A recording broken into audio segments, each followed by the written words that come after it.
Monde numérique.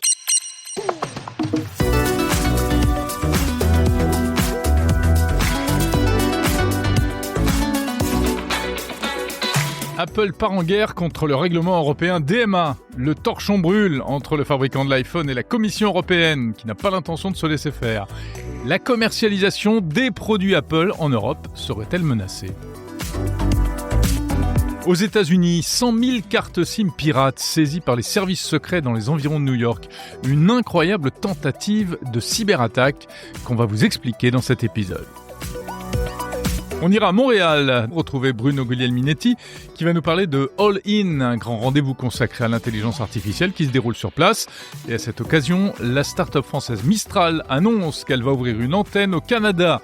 Un premier pas sur le territoire nord-américain avant peut-être d'aller plus loin.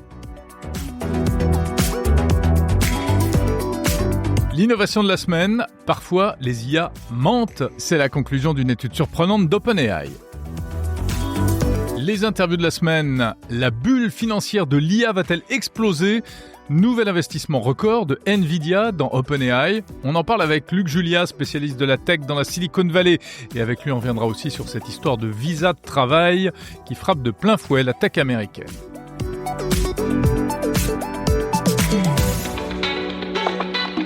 Les agents IA sont-ils la nouvelle frontière de l'intelligence artificielle générative ? On en parle avec Capgemini. Enfin, on verra comment l'IA et le numérique révolutionnent la gestion financière des entreprises avec la FinTech Conto. Bienvenue à l'écoute de Monde Numérique, l'hebdo du 27 septembre 2025. Monde numérique, Jérôme Colombin. Salut, je suis ravi de vous retrouver pour ce nouvel épisode de Monde Numérique, l'hebdo. L'hebdo, chaque samedi, 50 minutes de news, de talk, d'interviews consacrées au meilleur de la tech. Plus d'une heure, sans pub, si vous êtes abonné à la version longue sur Apple Podcast ou Spotify. Et sinon, retrouvez toutes les interviews en version intégrale, ainsi que des éditos sur le fil du podcast Monde Numérique, sans oublier les vidéos sur la chaîne YouTube et la newsletter sur mondenumérique.info. Merci d'avance pour vos petites étoiles et vos commentaires sur votre plateforme d'écoute. Avant de commencer, un mot cette semaine, ne ratez pas le grand débrief du mois de septembre, en date du dimanche 28 septembre avec François Sorel, Bruno Guglielminetti et puis en invité un observateur du secteur, Emmanuel Torregano. On va parler d'IA, on parle de l'iPhone Air aussi. Par ailleurs, merci aux nombreux auditeurs qui ont répondu au sondage de Monde Numérique qui permet de mieux connaître vos attentes. C'est pas terminé, le sondage continue, donc si vous ne l'avez pas encore fait, bien surtout n'hésitez pas à contribuer à cette enquête. Il suffit de cliquer sur le lien en description. C'est très utile vraiment de savoir quelles sont vos attentes et puis surtout, tout simplement, comment vous écoutez, est-ce que vous appréciez ou non dans ce podcast. Et puis il y a même un petit cadeau à la clé. Voilà, c'est parti pour l'actu. C'est l'histoire d'une loi, un règlement européen censé protéger les consommateurs et la concurrence dans le secteur du numérique. Une loi qui semble aujourd'hui pourtant se retourner contre les utilisateurs des produits et des services technologiques. Je parle du DMA, le Digital Market Act. Ce règlement entré en vigueur l'année dernière, en 2024, et qui aujourd'hui alimente une véritable guéguerre avec plusieurs géants américains. Parmi eux, et en tête même, Apple. Car ces géants n'aiment pas le DMA qui remet en question leurs pratiques techniques et commerciales. Le DMA serait en effet, selon ces entreprises, la cause du retard de plusieurs technologies sur le continent européen. Alors qu'on s'est habitué depuis des années à pouvoir bénéficier de toutes les innovations ici en Europe en même temps que le reste du monde, voilà que depuis quelque temps, plusieurs services, comme par exemple Apple Intelligence ou encore chez Apple, comme le nouveau système de traduction instantanée intégré dans les nouveaux écouteurs AirPods 3, ne sont pas disponibles en Europe, donc en France, ou bien ils arrivent avec des mois de retard. Des écouteurs bridés, donc, parmi d'autres technologies. Meta nous avait fait le même coup. Pour ce qui est d'Apple, la marque évoque des développements techniques spéciaux que lui obligerait à faire le DMA, par exemple, pour que le système de traduction puisse fonctionner avec d'autres écouteurs associés à l'iPhone. Et en plus, ça poserait des problèmes de protection de la vie privée. On sait que c'est l'un des grands arguments marketing d'Apple. Tout cela, donc, à cause du DMA. Et cette semaine, l'affront est monté d'un cran avec un communiqué rageur de la firme de Tim Cook qui demande carrément aux élus européens de revoir, de modifier, voire même d'abroger le DMA. Alors le ton du communiqué est assez violent. Apple accuse le DMA de créer moins de choix, moins d'innovation et plus de risques pour les Européens. L'entreprise dénonce en outre un cadre instable où les règles changent régulièrement. À mots couverts, Apple est à deux doigts de menacer de suspendre la commercialisation de certains produits en Europe. L'Union européenne a réagi face à ce communiqué qui semble carrément ouvrir les hostilités à travers une déclaration d'un porte-parole de la Commission affirmant que l'UE n'avait aucune intention d'abroger le DMA. Toutefois, il faut quand même préciser que l'Union a lancé une évaluation du DMA qui a démarré début juillet 2025 afin de savoir si vraiment ça sert à quelque chose et quel est son impact. Et c'est d'ailleurs dans le cadre de cette évaluation qu'Apple s'autorise à prendre la parole aujourd'hui. Mais il faut dire aussi que si la firme de Tim Cook se lâche et si elle se sent pousser des ailes, eh bien c'est parce qu'elle sait qu'elle est soutenue dans son action par Donald Trump. L'affaire pourrait donc prendre une tournure politique, voire géopolitique. Et pendant ce temps-là, eh bien, les consommateurs que nous sommes ne peuvent que compter les points en risquant d'être de plus en plus souvent privés de ces jolis gadgets. 100 000 cartes SIM, plus de 300 serveurs informatiques sur des étagères, tout ça découvert dans des caches aux États-Unis, des caches situées autour de l'agglomération de New York, au moment même où se tenait l'Assemblée générale des Nations unies, à laquelle participait d'ailleurs Emmanuel Macron, c'était en début de semaine. Voilà une incroyable découverte, 100 000 cartes SIM, un peu comme des téléphones portables, mais fonctionnant de manière automatique. Pour faire quoi ? Pour simuler des appels téléphoniques ou pour faire quelque chose qui ressemble bien à une cyberattaque télécom. Alors c'est un peu compliqué, du coup pour démêler les choses, j'ai demandé à notre ami l'IA NotebookLM, c'est-à-dire à l'intelligence artificielle de Google, de nous résumer tout ça. Alors, imaginez un peu, un réseau capable de mettre le bazar dans les communications, pile pendant l'Assemblée générale de l'ONU. C'est ce que les autorités US disent avoir stoppé net près de New York. Premièrement, comment ils ont trouvé ça ? En fait, tout part de menaces par téléphone. L'enquête a révélé un truc assez dingue. Plus de 300 appareils, ce qu'on appelle des serveurs SIM ou parfois des fermes de téléphone, qui géraient, tenez-vous bien, 100 000 cartes SIM. En gros, ces machins peuvent faire croire qu'il y a des milliers de vrais téléphones qui fonctionnent en même temps. Et le point clé, c'est qu'ils étaient tout près, vraiment tout près du siège de l'ONU pendant l'Assemblée. Deuxièmement, le risque, c'était quoi au juste ? D'après les services secrets, ce réseau aurait pu être utilisé pour lancer des menaces anonymes, ou pire, pour saturer complètement le réseau mobile avec des attaques, on appelle ça des attaques par déni de service. Ça aurait pu même désactiver des antennes relais et potentiellement paralyser les communications dans tout New York. Et ça aurait aussi pu servir à des communications cryptées pour des criminels ou d'autres acteurs malveillants. Les premiers résultats parleraient d'acteurs étatiques, donc possiblement liés à des gouvernements étrangers, et d'individus déjà connus des services. Mais bon, qui exactement ? Et qu'est-ce qu'ils voulaient faire précisément ? Est-ce que l'ONU était la cible directe ? Tout ça, ça reste assez flou. Pour l'instant, personne n'a été arrêté. Pour résumer, une grosse infrastructure potentiellement dangereuse a été neutralisée. Mais l'enquête continue pour savoir qui était derrière et pourquoi. Des nouvelles de l'IA avec une nouvelle fonctionnalité du côté de ChatGPT. C'est un petit agent proposé par OpenAI, un petit assistant capable d'aller chercher des informations tout seul comme un grand la nuit pendant que vous dormez sur tous les sujets qui vous intéressent. Ça s'appelle Pulse.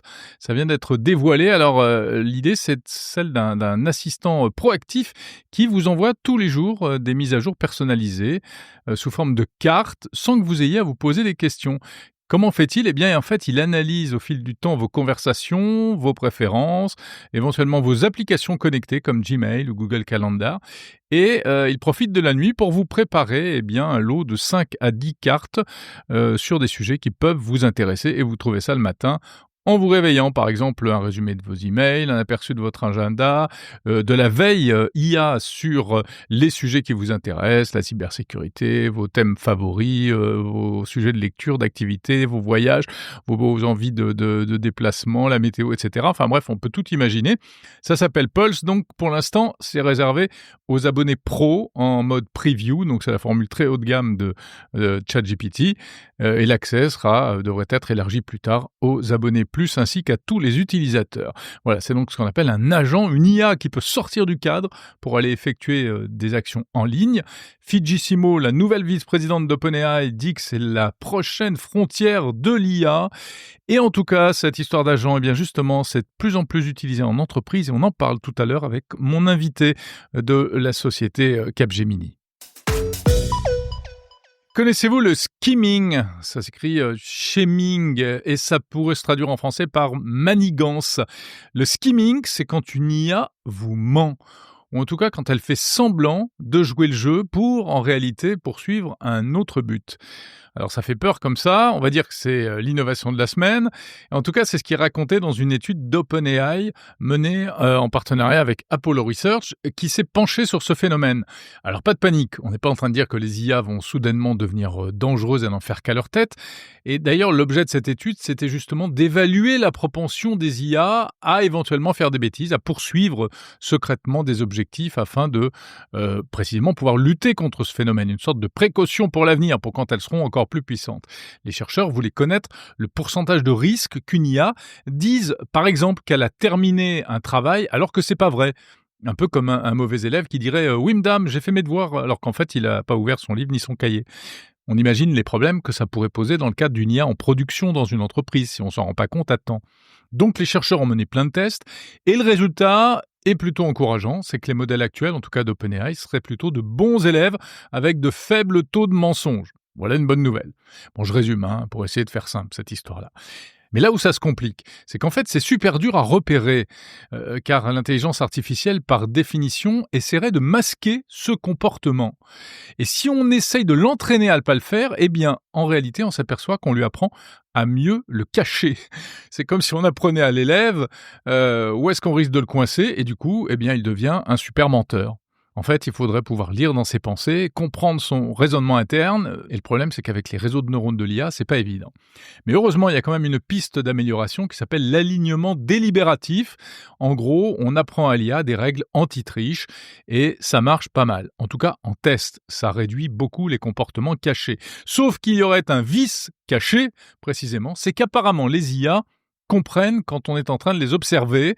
Elles seraient capables de détecter qu'elles sont en train de participer à des tests et donc elles se montreraient délibérément dociles, comme le mauvais élève de tout à l'heure qui tout d'un coup fait semblant de filer doux parce que la maîtresse le regarde. Pour les IA, en situation réelle, rien ne prouve qu'elles ne se remettraient pas à faire croire des choses qui en réalité ne sont pas vraies. Voilà, donc bref, si on progresse, eh bien apparemment maîtriser ce skimming caché des IA, c'est pas évident et c'est un gros défi pour la sécurité future des modèles d'intelligence artificielle.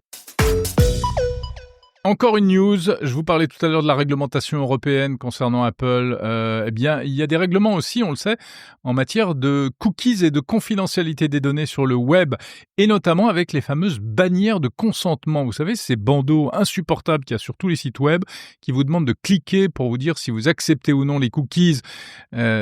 Parfois, si vous n'acceptez pas, vous ne pouvez pas accéder au site d'ailleurs. Alors au départ, c'était une bonne intention, une obligation instaurée par la directive européenne e-privacy pour protéger notre vie privée en recueillant un accord préalable. Sauf que comme beaucoup de bonnes idées, on va dire, qui germent dans les cerveaux géniaux des bureaucrates de la Commission, eh bien, une fois que ça se confronte à la réalité, c'est là où ça dérape. Et aujourd'hui, eh bien, vu qu'on ne visite pas seulement 1 ou 2 sites par jour, mais des dizaines, eh bien, on est amené à répondre à cette fichue question des dizaines, voire des centaines de fois par jour. Et on n'en peut plus. On a même tendance à accepter par défaut les cookies, même plus lire ce qui est écrit. Enfin bref, le pop-up de consentement ne sert à rien. Alors, où je veux en venir ? Eh bien, en fait, bonne nouvelle, car dans sa grande sagesse, la même commission envisagerait de mettre fin à cette fausse bonne idée. Un texte devrait être proposé en décembre pour alléger les obligations des éditeurs de sites et à la place, eh bien, on indiquerait ses préférences en matière de cookies une bonne fois pour toutes au niveau du navigateur. C'est plutôt une bonne idée. Dommage qu'on n'y ait pas pensé avant. Tiens, et d'ailleurs, écoutez ça.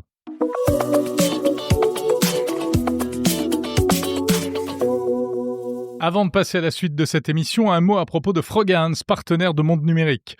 Froghands, c'est une technologie innovante qui permet de diffuser du contenu via des mini-sites qui ressemblent à des widgets, grâce à un protocole technique unique en son genre, initié en France. Et l'une des particularités de Froghands, selon ses concepteurs, c'est qu'il est nativement sécurisé et respectueux de la vie privée. Alexis Tamas, co-créateur de Froghands. Froghands, en fait, n'est pas basé sur la technologie des cookies. Quand on visite ton site Froghands et qu'on stoppe sa visite, en fait, on ne va pas être reconnu à la prochaine visite, sauf si je mets le site Froghands dans mes favoris. Et donc, ça crée, en fait, pour l'utilisateur, une possibilité de contrôler complètement les données qu'il envoie et à qui il les envoie. Et Frogans fait actuellement l'objet d'une offre de titre qui vous permet d'acquérir, si vous le souhaitez, des parts de la société F2R2 à l'origine de cette initiative. Une opportunité unique d'investir dans une innovation française qui se veut porteuse d'un vrai changement de paradigme. Pour tout renseignement, rendez-vous sur le site f2r2.fr ou bien cliquez sur le lien en description de cet épisode. Le débrief transatlantique. Salut Bruno Guglielminetti à Montréal. Salut, Jérôme Colombin à Paris. Bruno, on te retrouve dans un cadre un peu particulier. Tu te trouves actuellement au cœur d'un événement qui a lieu à Montréal. Grosse effervescence. Est-ce que tu peux nous parler de ce All-In, c'est ça? C'est comme ça que ça s'appelle? Exactement, parce qu'on est tous dedans, le all-in, donc comme ça se dit en anglais. Et je dirais que c'est un peu particulier parce que finalement, je me rends compte que quand c'est la 3e édition, et chaque fois que je couvre l'événement, je me retrouve un peu comme dans l'effervescence d'un Vivatech ou d'un CES, mais évidemment à plus petite échelle, on s'entend, mais c'est intense, il y a beaucoup de présentations, il y a des gens partout. Évidemment, comme c'est des gens de l'industrie canadienne, pour la plupart, je les connais. Alors, ça fait beaucoup de monde à serrer la main. Ça permet d'avoir des nouvelles de l'industrie. C'est vraiment revigorant. Mais alors, qu'est-ce que c'est exactement? Alors, c'est un moment, ça dure 2 jours et l'idée, c'est de permettre aux gens de présenter leur savoir-faire sous forme de conférences, mais aussi sous forme de grands kiosques de pavillons où on peut tout simplement ne pas écouter les conférences et simplement se promener à travers tous les kiosques, les pavillons qui sont ici. Et puis, il y a des gens du Canada, mais il y a aussi des gens de l'extérieur. Par exemple, le pays vedette cette année, c'était les Émirats arabes unis. Et là, évidemment, ils en ont mis plein la gueule aux gens qui étaient ici parce que, écoute, à 95 là, ils desservent toute leur population, toute l'administration est numérique, de la carte de travail jusqu'au permis de conduire. Maintenant, Ouais, même pour ils trouver sont du très, logement, très c'est devenu fou, là. numériques. Alors, ils sont venus, ils ont balancé ça au visage des gens qui étaient ici. C'est quand même 6000 personnes qui se retrouvent pour l'événement ici, donc beaucoup de monde. Bon, tu te régales, quoi. Tu serres les mains, t'embrasses tout le Une vraie monde, campagne électorale. etc. Ah, voilà, une vraie campagne électorale. En plus, tu es une star, Oui, rappelons-le, oui. Au Québec, hein, Ouais. dans le D'ailleurs, je ne les domaine vois de la pas, mais tech. j'ai 2 gardes du corps qui mais sont avec moi. non, ouais, mais on les entend un petit peu par contre, hein, Ouais, si tu je pouvais sais. leur demander de parler un peu moins Ils sont fort en à train de côté de toi. planifier le reste de la journée, je m'excuse. Mais au-delà de cet aspect un peu protocolaire ou en tout cas institutionnel, qu'est-ce qui ressort de tout ça? C'est quoi les thèmes dominants? C'est à la fois perspective et inquiétude face à l'IA, quoi. Perspective, ils sont plutôt optimistes parce que ce sont tous des gens qui sont en train de développer des solutions, que ça soit, au niveau du travail, au niveau des ressources humaines, au niveau de la Mmh. santé. Écoute, il y a une entreprise que j'ai rencontrée, ça c'est assez bluffant. D'ailleurs, aujourd'hui à Montréal, ils font une intervention, chirurgicale, chez une personne qui est atteinte du cancer. J'ai pas plus de détails là par rapport au patient, mais ils ont inventé, une machine qui utilise une vieille technologie qui avait été développée pour, vérifier les tissus cancéreux. Ils l'ont adapté à la sauce IA et maintenant, en temps réel, un chirurgien qui a son patient sur, le billard, en train d'enlever la masse cancéreuse, peut vérifier en temps réel s'il a tout enlevé, plutôt que de devoir reprendre l'opération Waouh! des années plus tard. C'est une nouveauté. Ça a été développé ici à Montréal, et d'ailleurs, la présentation va être faite un petit peu plus tard là, dans la journée. J'ai parlé avec ces gens-là, on s'entend là, ils sont en train de sauver des vies et puis là, ils sont en train d'adapter Mmh, ça. Alors, par mmh, mmh. exemple, un dermatologue, bientôt, pourra utiliser dans son cabinet, plutôt que de prendre des échantillons et les envoyer dans un laboratoire, tout simplement en prenant un crayon qui est branché à l'énorme machine, pourra vérifier si la tache que vous avez à la main, dans le dos, sur l'épaule, elle est cancéreuse et à quel Waouh! niveau elle est. Mais ça, c'est un exemple. Alors, en tout cas, tu entends mon emballement, là, il y en a plein comme ça, là. Il y a Ouais, des ouais, ouais, bah, on le centaines comprend. d'exposants comme ça qui viennent présenter des choses. Mais de l'autre côté, on le sait, hein, ça coûte des sous, puis il y a un environnement politique aussi. Alors, moi, ce que j'ai trouvé intéressant, que j'ai vu cette année, que je ne sentais pas présent l'an dernier, ce sont j'allais dire les hedge funds, les investisseurs qui sont là, qui là, Ouais. sont un petit peu plus, je dirais pas que c'est pas des vautours, mais on les sent là, tourner autour des kiosques, Ah des bah, ouais, installateurs. et ils font leur boulot. Ben oui, c'est ça, parce que dans le fond, Ils cherchent où investir. la bonne Eh oui. affaire. Et puis parallèlement, là, on le sent, puis ça, je trouve ça intéressant, c'est les gouvernements. les gouvernements, donc le palier fédéral, le palier provincial, qui viennent parler eux-mêmes de la souveraineté numérique. Écoute, dans leur bouche, là, ça fait longtemps que j'avais Mmh. entendu ça. Et là, c'est vraiment à l'avant-plan de tous les discours. C'est comme le sujet parce que, parallèlement, on a un voisin de qui on est fort dépendant, que sont les États-Unis. Pour le moment, ça allait, mais avec Mmh. la direction politique que c'est en train de prendre, bien là, tout le monde est en train de se dire: «Ah, c'est quoi le plan B pour nous?» Alors là, ce qu'on apprend, entre autres, dans l'entrevue que j'ai faite avec le ministre, c'est qu'il va y avoir la formule de crédit d'impôt qui va être faite, puis évidemment, il y a des sommes qui vont être investies. Donc, beaucoup de milliards de dollars qui vont être investis pour développer une infrastructure canadienne parallèle à celle qui existe et pour s'assurer qu'on soit maître chez nous. Bruno, il y a aussi autre chose, c'est que, il y a beaucoup de Français, visiblement, qui participent à cet événement et non des moindres parce que ça se télescope aussi avec des annonces, assez importantes, hein? Et comment? Il y a 2 Français qui ont fait, la manchette, au Québec aujourd'hui. Ben, aujourd'hui ou cette semaine. D'abord, il y a le grand patron de Mistral AI qui est venu, présenter une conférence ici et faire encore, comment on Son dit ça? show. J'allais dire sa prière, c'est pas ça, mais ses bons mots par rapport à l'IA, ouverte, et avec, l'open source, les données ouvertes. Ouais. Alors ça, c'était une chose, mais plus intéressant dans le dossier Mistral, c'est de savoir que maintenant, ils viennent ouvrir un chapitre québécois, justement, évidemment, pour faire partie de l'écosystème d'ici. Et puis, de l'autre côté, ben, pour bénéficier du savoir-faire et de toute l'énergie, l'effervescence qui roule. Puis, à quelque part aussi, ben, c'est un peu leur pied en Amérique du Nord. Et puis, ça sera plus facile un jour. On jase, là, mettons là, qu'Apple décide de les acheter. Ben, ça Mmh. fera un bureau qui sera plus près de la Californie. Alors, ça c'est intéressant. Ça, c'est une chose. L'autre dossier, Ah ouais, mais tiens, là, je te parle, je c'est vois gros Joël quand même Pineau parce qui que vient de passer, là. Oui, ouais. Joël Pineau, ex-Meta, Donc, qui est maintenant chez Cohere, qui est une des vedettes, là, qui se promène ici. Donc ça, c'est une chose. Mais l'autre histoire aussi, puis je fais du coq à l'âne, là, mais il y a tellement d'affaires ici. C'est Hugo Décrypte, qui oui, a Hugo décidé Décrypte. ben, d'agrandir sa plateforme. C'est devenu un groupe média, hein. Et donc, Ah, ils c'est ouvrent très à fort ce Lyon, qu'il a ils ouvrent fait. à Marseille. Ben non, mais c'est ça. Ils ouvrent à Lyon, ils ouvrent à Marseille et ils ouvrent au Québec.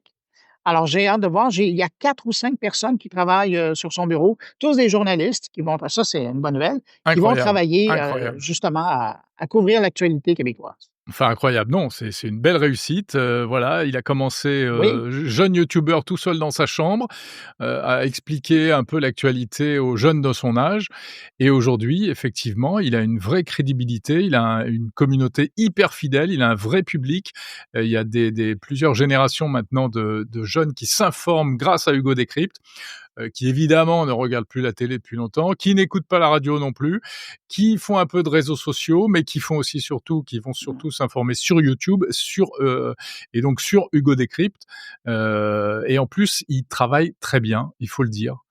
C'est-à-dire que mais c'est Jérôme, du très bon boulot. ce qui est fascinant quand tu regardes ce qu'il fait, là, c'est un peu de la télé de la première époque de l'information.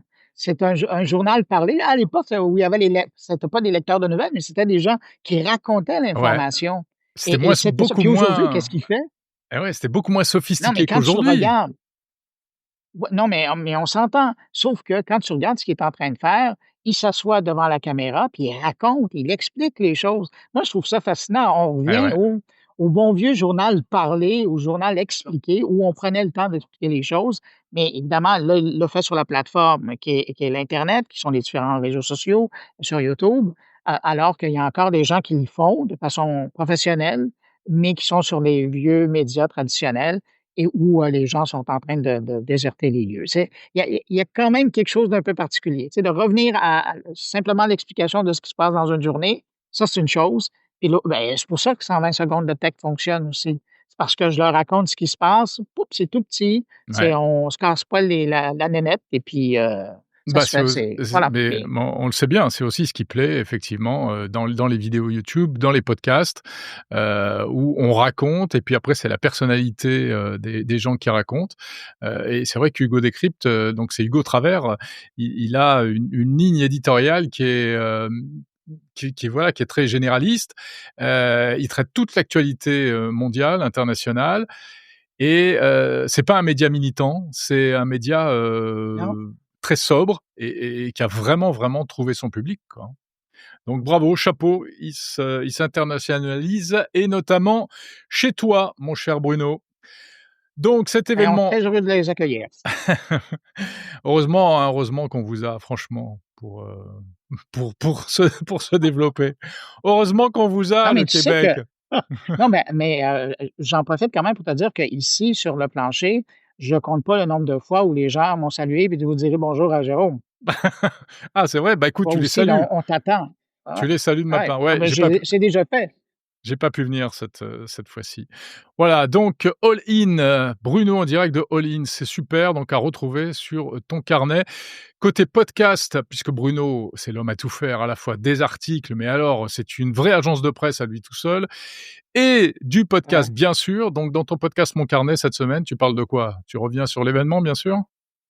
Eh ben, c'est du all-in, mais plein l'émission. Donc, je reviens avec une grosse entrevue avec le ministre de l'IA canadien. On s'assoit. Entrevue bilingue, d'ailleurs. Ça te permettra de travailler sur ton anglais. C'est rare que je fais ça, mais là, ça valait l'occasion. Donc, français-anglais. Je parle avec des représentants de Airbus. Je parle avec des représentants de L'Oréal.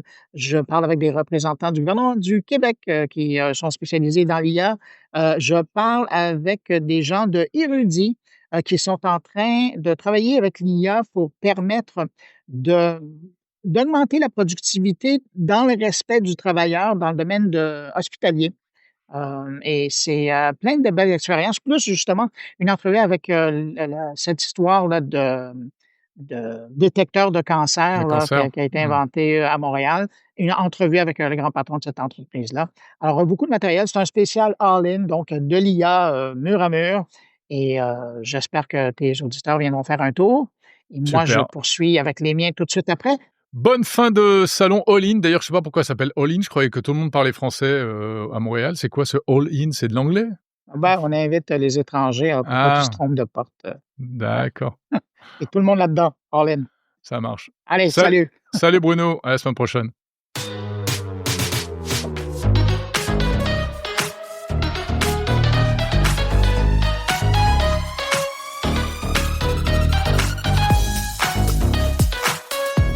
Monde numérique, le meilleur de la tech. Et on passe aux interviews de la semaine de Monde Numérique. Juste avant, un petit mot pour vous rappeler que vous pouvez télécharger l'application Monde Numérique signée Good Barber pour retrouver tous mes contenus en un seul clic sur votre smartphone, iPhone ou Android. Déjà plusieurs centaines de téléchargements et des milliers de pages vues, donc apparemment ça vous plaît et j'en suis ravi.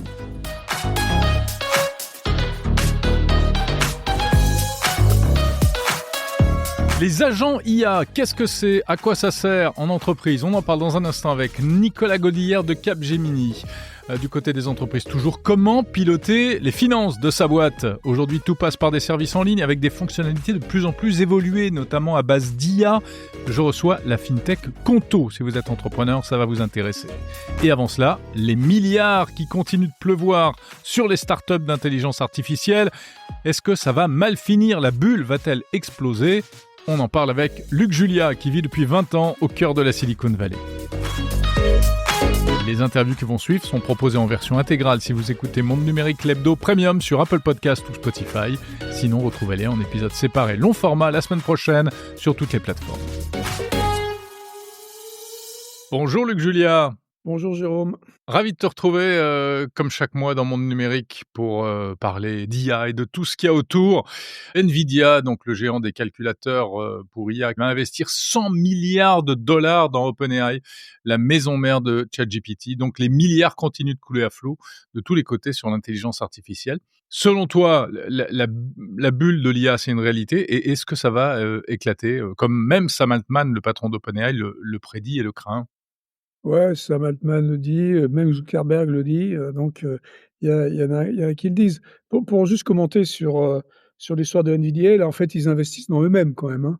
Parce qu'en gros, si tu veux, Ouais. ce qui se passe, c'est qu'ils vous donnent 100 milliards à OpenAI pour qu'ils fassent des data centers pour acheter des puces. Donc quelque part, ils se payent eux-mêmes, ils payent leurs propres puces, quoi, si tu veux. Mais bon, mais ces chiffres sont des chiffres fous, c'est évident. Donc Là, ces investissements-là, ce type d'investissement-là, c'est plus donc, de l'investissement sur, tes capacités, enfin pour pouvoir, acheter quelque chose. Mais par contre, tu as des investissements qui donnent après des valorisations, donc c'est des investissements qui se font à des valorisations de fois 10, fois 20, fois 50, fois 100, enfin des trucs qui sont, on revient sur les modèles qu'on avait, lors de la bulle d'internet, Mmh. donc au début Début des des années années 2000, 2000. heu où on avait énormément de compagnies où les investissements étaient beaucoup plus faibles à l'époque, hein. On parlait pas de milliards, mais on parlait de millions d'investissements à des valorisations qui étaient, de des centaines de millions. Donc ça n'avait strictement aucun sens et effectivement ça a pété. Donc aujourd'hui, il y a moins de compagnies qui, ont des valorisations, folles, d'accord? Il y en a quelques-unes, donc les grosses qu'on connaît, mais il y en a quelques-unes qui ont bénéficié du début de cette folie, donc dans les années 22-23, tu vois? Début Mmh. de 23, et donc ils ont bénéficié de ces valorisations, et aujourd'hui, en fait, la réalité, c'est qu'ils n'arrivent plus, eux, à se financer. Parce que, ils ont eu les valorisations sont tellement grosses que, c'est très compliqué pour eux, soit d'avoir leurs employés qui font ce qu'on appelle du cash out, donc qu'ils puissent bénéficier un peu, des sous avant que ça devienne public ou que ce soit racheté. Oui, ils revendent des actions pour en tirer des bénéfices. Exactement, donc personne Mmh. ne veut en fait racheter ça parce que les valorisations sont trop hautes. Donc ça, c'est des boîtes qui sont un peu plus modestes, mais qui ont eu des valorisations beaucoup trop importantes. Donc du coup, on est dans une bulle, ça c'est clair. Donc on est dans une bulle quand même parce que ces valorisations sont folles. Quand ça va péter, parce que ça va péter à un moment donné, heu, je pense que ça va pas péter aussi fort que, ce que ça a fait, dans les années 2000, enfin en 2000 en fait, quand tout a pété. Pour Internet, les dot-com. ça a fait une lame de fond de 90 des boîtes qui ont été emportées, les vicieux même d'ailleurs qui ont été emportés. Donc donc, c'est pas possible que ça continue comme ça, donc les valorisations vont redescendre. Alors peut-être que ce sera un peu plus, doux, on va dire, la pente qu'on croit, mais la réalité, c'est que ça va être encore une fois très, très difficile pour les investisseurs courants d'accepter la baisse des valorisations, sur lesquelles ils ont parié au moment où Mmh. ils ont investi dans ces boîtes. Donc moi, je pense que ça va péter à un moment donné. Alors, il y a un autre sujet, Luc, qui préoccupe l'écosystème tech aux États-Unis, c'est, cette histoire de visa. Donald Trump veut freiner, l'immigration de travailleurs étrangers et visiblement, et pour ça, donc il va imposer une taxe énorme de 100 000 $ sur les visas H-1B. Ce sont les visas qui sont accordés aux travailleurs étrangers, et qui sont très nombreux dans le secteur de la tech. Est-ce qu'on peut dire que ça, c'est un coup dur pour la tech américaine? Ah bah, c'est un énorme coup dur. C'est certainement d'ailleurs une des raisons pour lesquelles il y a eu un peu la bisbille, entre, Trump et Musk, hein. Parce Ouais. que, Mmh, mmh mh. Musk réalise et sait très bien que dans ces boîtes qui sont toujours dans la Silicon Valley, malgré ce qu'il dit, elles ne vivent que sur les H1B. On parle de 68 d'ingénieurs étrangers, d'accord? Donc, il y a que 32 d'Américains. C'est pas qu'ils soient mauvais les Américains, c'est pas le problème, mais c'est que les universités américaines ne produisent pas assez d'ingénieurs pour venir, bah, populer, ce dont on a besoin, dans les différentes boîtes. Et les 2 groupes Mmh. les plus importants, c'est les Indiens, les Chinois, donc c'est eux qui bénéficient le plus, des H1B, mais les H1B ont déjà des quotas. Hein, depuis longtemps. Il y a des Mmh. quotas, donc il y a des quotas par pays. Par exemple, les Français ont beaucoup moins de mal d'avoir des H1B que des Indiens ou que des Chinois. Parce que proportionnellement, si tu veux, il y a beaucoup plus de visas disponibles pour les Français que pour les Indiens, par Ouais, exemple. d'accord. Mmh. Donc, mais la vérité, c'est que bon, il y avait des quotas, mais les quotas étaient énormes. Mais en général, c'est les entreprises qui payent ça, hein? C'est les entreprises qui payent, hein, c'est les avocats, tu payes ton avocat te fait le boulot, et donc, et comme je t'ai dit, tu l'as, ton H1B. Bon, Trump dit, «Je vais faire payer les machins parce que je veux, surtout que ce soit des Américains qui aient les postes». Ouais, c'est super que ce soit les Américains qui aient les postes, mais il y en a pas assez. Ouais. Les universités ne produisent pas assez d'ingénieurs qualifiés pour ces filières-là. Mais alors, qu'est-ce qui va se passer selon toi? Les boîtes vont payer ou pas? Alors, bon, les énormes boîtes, celles qui donnent aujourd'hui des bonus, parce que tu sais, tu as des bonus, quand tu embauches les gens, il y a ce qu'ils appelle le hiring bonus. Donc, tu donnes des bonus, bon, je sais pas, 1 000, 10 000, Et puis il y en a certaines boîtes qui donnent maintenant 1 000 000 de bonus. Mmh. Donc, ceux qui donnent 1 million de bonus, donc c'est c'est des chiffres débiles qu'on a entendus récemment chez OpenAI ou chez Meta. Chez Meta. Mmh. Quand tu donnes ce genre de bonus-là, bon, bah, évidemment 100 000, tu le sens pas passer, puis tu vas l'enlever du bonus globalement, donc c'est pas grave. Mais si tu donnes 5 000 de bonus, parce que ces bonus, ils servent à quoi en général? Ils servent à déménager, ils servent à te faire venir, et cetera. Je veux dire, si tu donnes 5 000 de bonus, c'est pas tout à fait pareil que 100 000. Donc, Bien sûr. je veux dire, il y a des boîtes qui vont pas vouloir payer et surtout les startups, parce que des startups utilisent les H1B. La Vallée a eu peur récemment là, parce qu'ils se sont dit: «C'est même pour les H1B qui ont déjà leur H1B». Je crois qu'il y a même un avion qui devait repartir en Inde et puis, des gens qui rentraient un peu chez eux, enfin dans leur pays d'origine et ils sont tous descendus de l'avion parce qu'ils se sont dit: «Si je pars, je pourrai plus revenir». Enfin, Et ça, c'était un risque. Bon, je pense que ça a été mal interprété et que ça va pas être comme ça, mais si tu veux, la vérité, c'est qu'avec Trump, on sait jamais, bah, oui. d'accord? Donc, il peut Ça très peut bien encore demain changer dire: d'ailleurs. «Bah, d'ailleurs, ça s'applique», oui, ça peut changer, très bien. Il peut dire demain, c'est 1 million, ou il peut dire demain, ça s'applique au H1B courant. Et Mmh. là, si tu veux, là, ça va être très, très compliqué. Donc, si tu sors du pays, effectivement, tu rentres plus. Merci beaucoup Luc Julia, ravi de t'avoir accueilli, ce mois-ci encore dans Monde Numérique et tu es le bienvenu. Je te souhaite donc, le meilleur et je te dis au mois prochain. Merci Jérôme, à bientôt.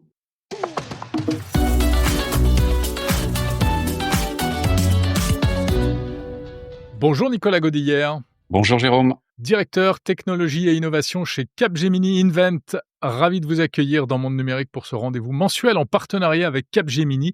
On va parler ce mois-ci des agents intelligents. C'est-à-dire que le ChatGPT basique, c'est cette case où on prompte, on pose des questions, on lui demande de faire des choses, etc., de manier de la donnée.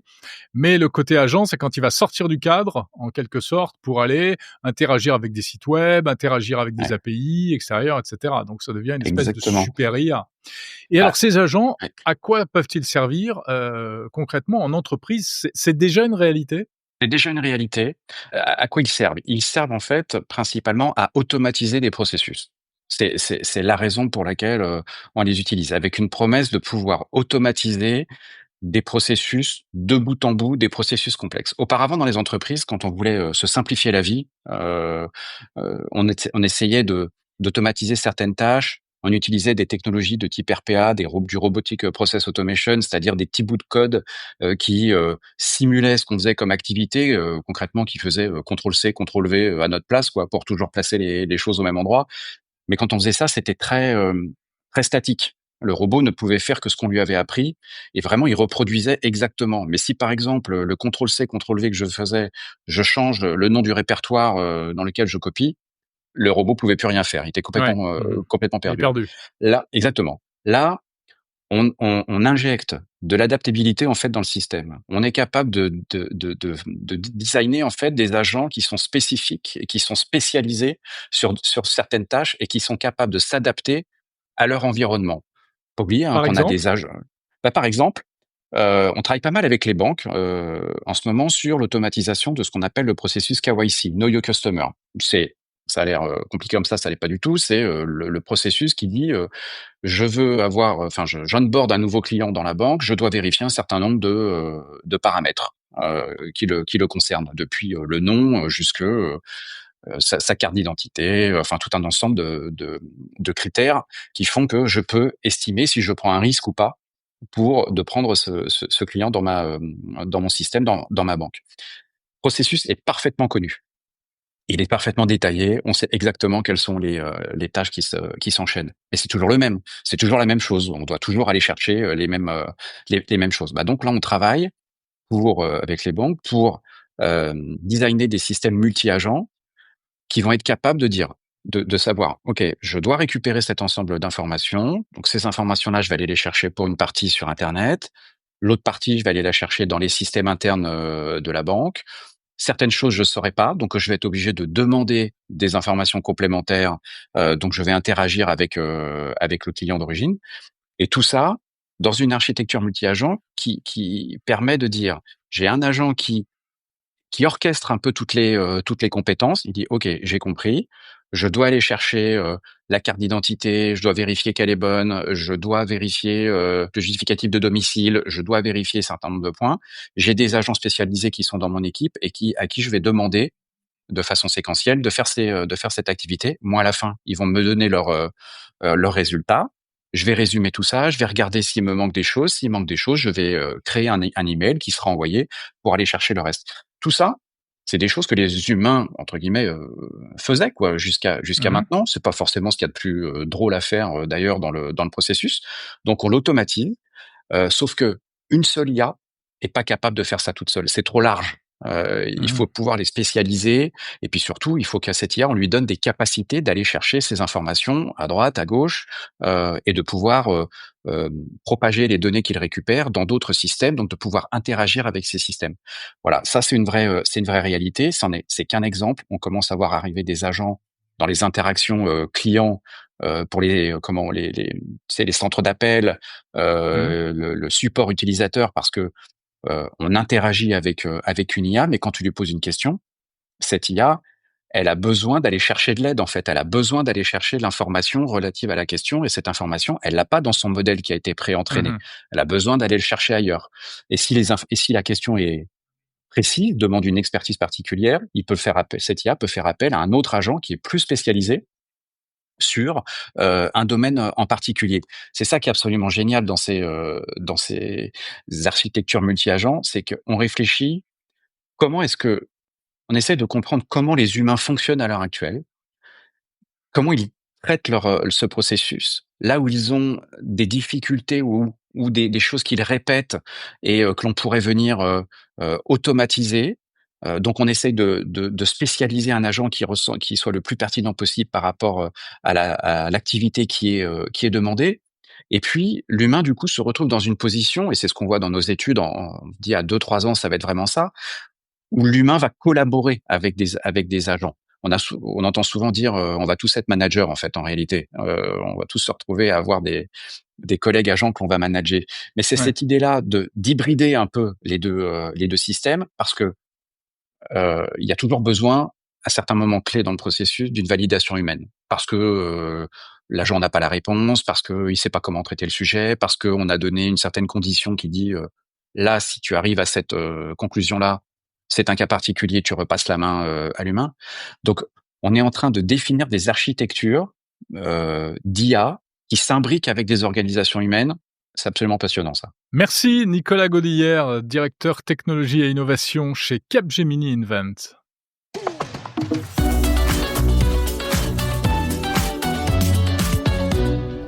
Bonjour Aymeric Augustin. Bonjour Jérôme. Vous êtes directeur technique de Conto. Ravi de vous recevoir dans Monde Numérique en partenariat avec Conto. Pour cette interview, on va s'intéresser à ce que la technologie apporte aujourd'hui à la gestion financière des entreprises. C'est votre spécialité chez Conto. Vous étiez au départ une néobanque. Vous êtes maintenant un véritable outil en ligne pour piloter la comptabilité de la trésorerie des petites et moyennes entreprises. Alors la révolution a commencé il y a déjà un certain temps, mais là maintenant on arrive à l'heure des bilans. On peut dire que le numérique a vraiment tout changé dans ce secteur. Alors, je pense que, le point clé de cette transformation, c'est la réduction de la charge mentale, liée à l'administration financière, pour, la patronne, le patron, l'entrepreneur. Ce qui permet, de s'occuper, de ses clients, de son business, de son produit, de ses services et cetera.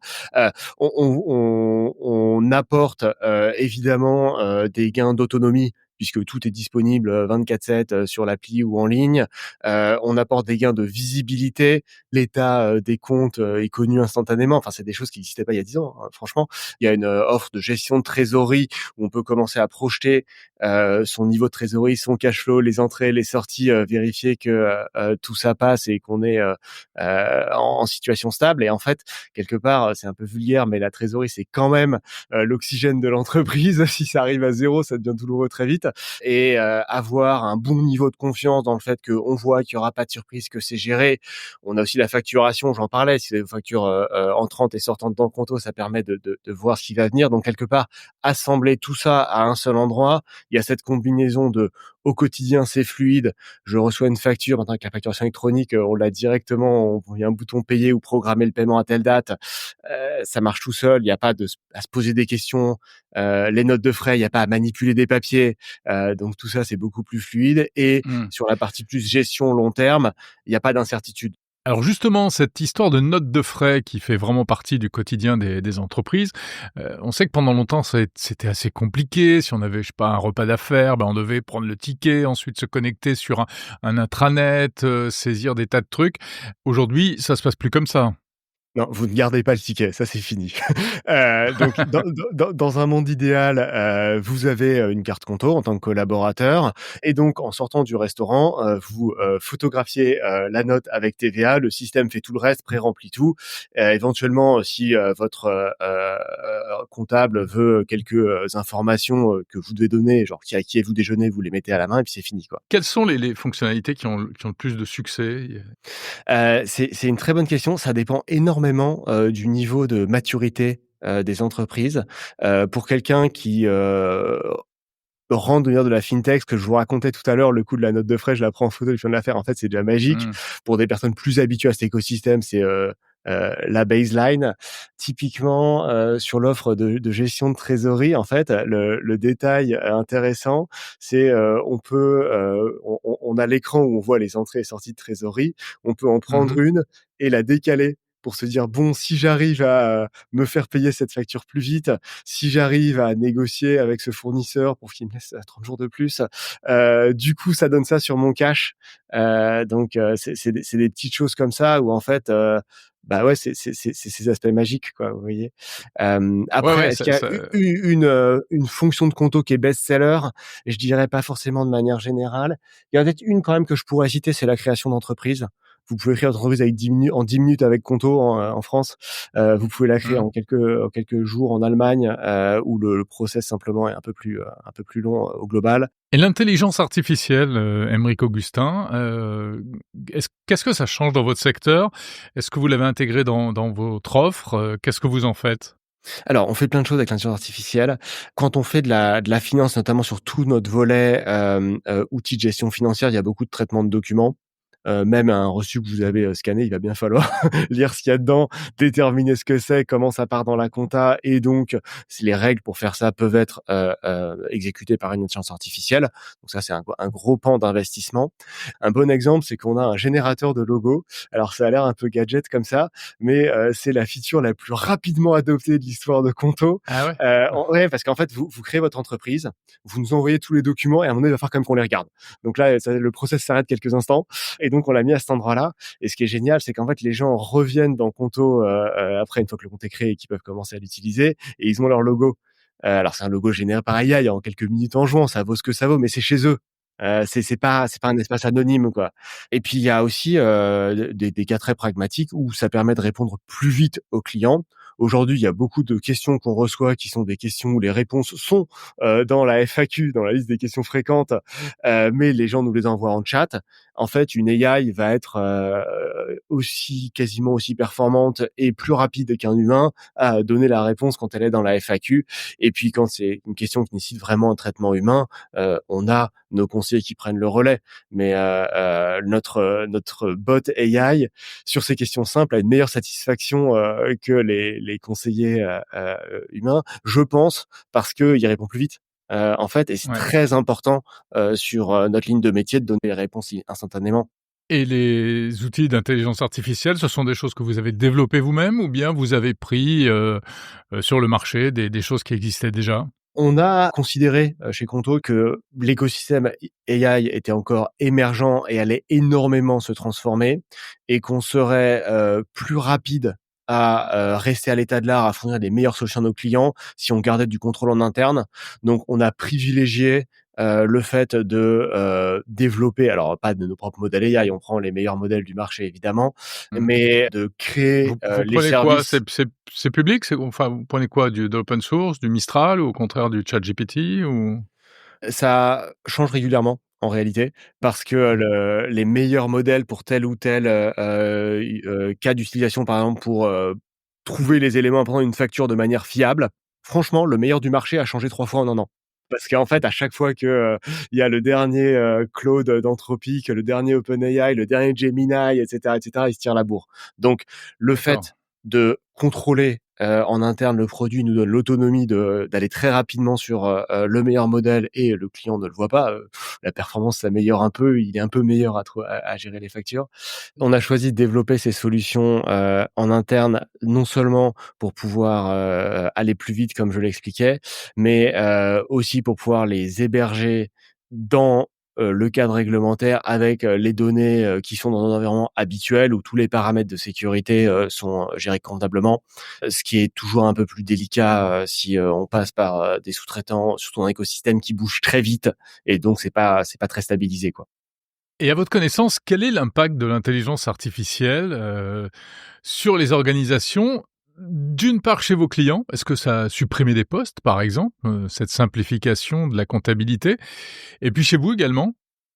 Ce qu'on voit quand on fait des études sur les gains de temps de nos clients, c'est qu'ils gagnent Mmh. quelques heures par mois, quelques milliers d'euros par an en frais évitables ou en dépenses incorrectes évitées quand ils adoptent Conto. Je pense que j'entends l'angoisse, d'éventuelles pertes d'emploi. Je pense que c'est pas ça le sujet. Nous, ce qu'on constate chez nous et chez nos clients, c'est que comme toute transformation technologique, oui, ça génère du changement, mais ça crée de l'activité supplémentaire. Chez nos clients, ça s'inscrit dans ce cadre général de je passe de moins en moins de temps le soir et le week-end à aller regarder ma compta et revérifier mes relevés bancaires et ah zut, ceux-là je les ai pas et il faut que j'aille me connecter au site de l'agence avec le truc à 6 chiffres, faut taper les 6 chiffres. Enfin, alors que chez Conto, bon, tout est connecté, les données transitent toutes seules, enfin c'est pas vraiment le même monde. Donc ce temps-là, l'économiser pour que les entrepreneurs puissent le rendre à leur famille ou à leurs clients, je suis pas trop inquiet. Et en interne, on voit par exemple dans mes équipes des ingénieurs qui se saisissent des outils de copilote de programmation et on voit des gens qui arrivent à faire des améliorations du logiciel, des améliorations de fiabilité, typiquement ce genre de choses où il faut changer quelque chose à plein d'endroits, dans plein de systèmes et du coup, c'est très répétitif et ben, en fait, ils arrivent à se faire aider par une AI qui accélère les parties répétitives. Quelque part, ça fait d'eux des meilleurs développeurs. Je suis assez à l'aise avec ça et ça n'a pas réduit la demande de développeurs à ce stade. Merci Aymeric Augustin, directeur technique de Conto. Merci Jérôme.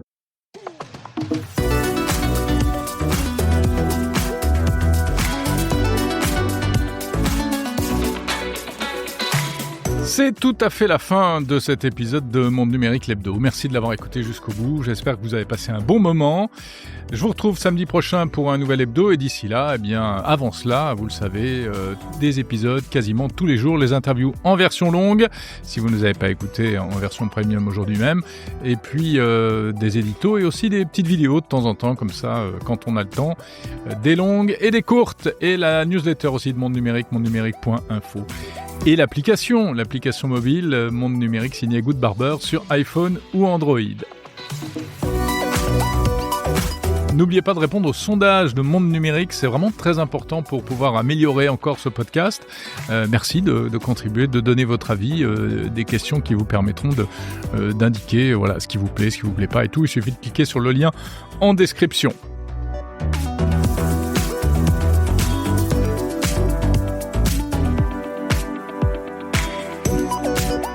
Je l'ai dit également, ce dimanche, 28 septembre, un nouvel épisode du Grand Débrief, c'est-à-dire qu'une fois par mois, on se retrouve avec mes camarades François Sorel, Bruno Guglielminetti, et puis cette semaine aussi, un quatrième larron que vous découvrirez. C'est super intéressant, je vous invite à écouter ce talk long format, donc sur le fil de ce podcast. Voilà, portez-vous bien, passez une bonne semaine, pleine de tech. Salut.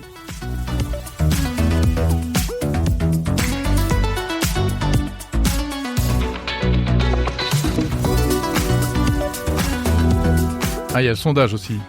Je l'ai dit, le sondage ? Oui. Ah oui, je l'ai dit. Il faut répondre. Hein.